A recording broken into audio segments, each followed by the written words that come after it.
নমস্কার সবাইকে। এই যে আমি সকালে উঠে চান করে আসি দেখি ছেলে এখনও উঠেনি।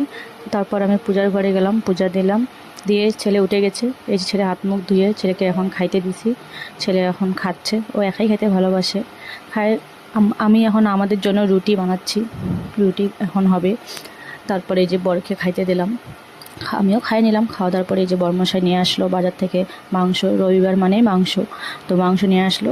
তারপরে এই যে সব কিছু রেডি সেডি করে রান্না বসাই দিই, একদিকে মাংস একদিকে ডাল বসাই দিছি, তো রান্না হচ্ছে। তো এখন তার সাথে সাথে আমার ছেলে কী করতেছে দেখো, কোথা থেকে একটা বিড়াল আসছে, সেই বিড়াল নিয়ে খেলা শুরু করে দিয়েছে। আমি ওকে ধরতে দেবো না, তবুও ও ধরবে, তবুও ও খেলবে। তো একটু বলে সাইড করে দিবে, তো একটু সাইড করে দিচ্ছে। তারপরে এই যে খাওয়া দাওয়া শেষে সন্ধ্যাবেলায় বাপ বেটা ঘুরতে গেছে, তো আসার সময় কী নিয়ে আসে দেখো।